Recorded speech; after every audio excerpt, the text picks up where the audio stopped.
Well, good morning, Intervet fans, and welcome to the preview for the Greyville Poly track meeting, Monday the 16th of August, and we have an 8-race program. And as usual with Greyville on the Poly track, one wonders how fast they go, and that's the key to trying to find winners as far as this meeting is concerned. So let's look at race 1, which is off at 12:35, and this is a maiden plate. Qualified 1400 meters, so it means they've got to have 3 runs or more. And the horse that immediately struck me was number 12, Lucretius, who had one very good run. That was on the Poly behind Ancient State. I thought that was a pretty good run, and that would give Lucretius a very good chance here, but it's not cut and dried. There's a number of horses with chances. The horse I make, the one they've all got to beat, is number 4, Tilmeath. Richard Fourie gets a leg up for Paul Gadsby, will go very, very close. Then there's obviously Tenacious Time and Guy Fox. They've both shown form.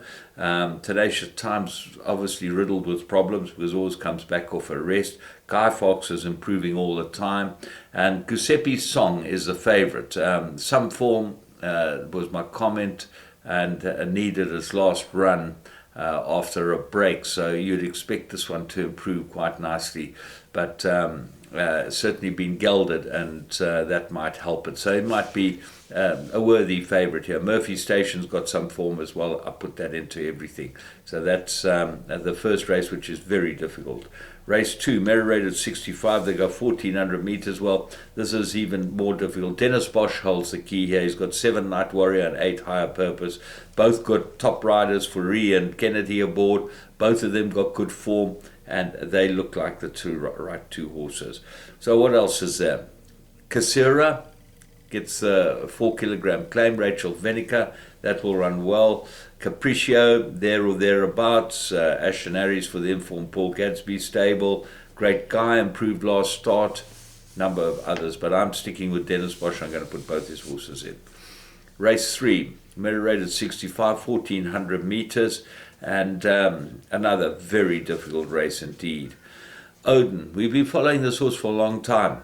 Got to be an improver and got to have some sort of chance in a race like this. But the problem is that he just seems to spit out the dummy in the early part of the race and doesn't get going. He needs a guy who's prepared to sit and just build and build and build, but they seem to get over anxious on him. Anyway, Dion Sampson got plenty of experience, gets a ride on him.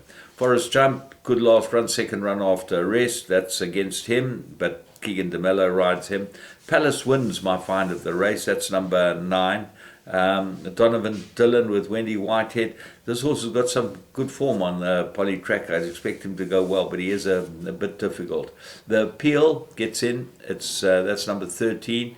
And Stratham rides it, and it's got 2 good runs, but it comes from a rest, so that's a problem there. So there are a number of chances in a race like this. Race 5, well, here it gets much easier. 1400 meter conditional graduation. Well, if you look at the weights, there's only one horse that can win it. That's Captain Tatters. He looks like an absolute blinder, and I think 12 to 10 is a good price about him. So Michael's the danger, comes off second run after a rest. That's number 7. Pink Floyd gets the blinkers. That might improve him, but we can't go against Captain Tatters.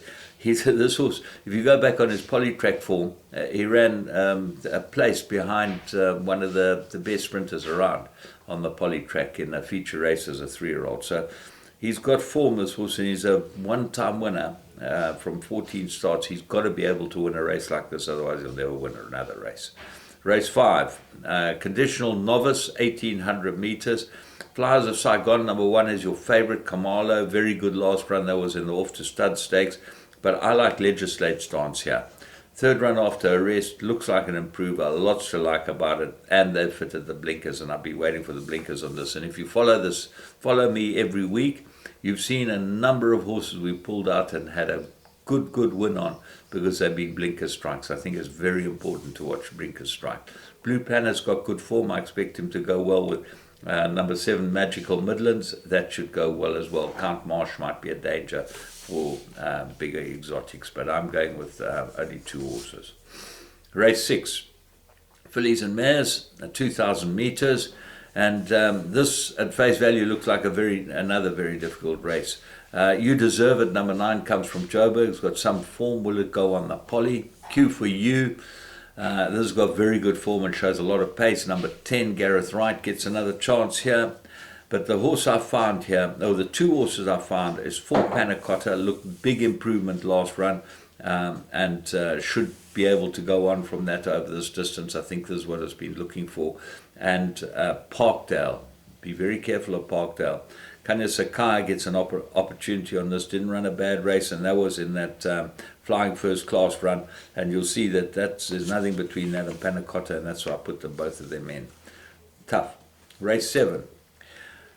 Merit-rated fillies and mares, 1600 meters. Ice Imperial, my top choice. Good each way bet. I think this filly, she's drawn 2. She's got a lot in her favor. She'll come tumbling down the merit rating. She'll go very well here. That's number 2. Dancing Sword, course and distance. That's got good form. 3 places from 3 starts. DeMello, 1 from 1 on this one. Expected to go really well, but it comes back off a break. That's a problem. Reckless Love's got good form. And then Eager Duchess and Tupelo Hully, 10 and 11. Very good last run from Eager Duchess. Last run that gets a Apprentice Claimer, 4 Claimer. And then Tupelo Honey won very well last time. And this filly's always had ability. Now Mace has got the right type of trip for her. Race 8. Maiden Plate, 1600 meters. I make it a 3-cornered contest. The favourite, Mystic Master, very hard to beat, but it's second run after rest, and he does suffer from post-race distress. That all shows that he might have a heart problem or something that's really bothering him, because he should have won by now, but he does look like absolutely the right horse here. So what else is there? Number 4, Don't Touch Me.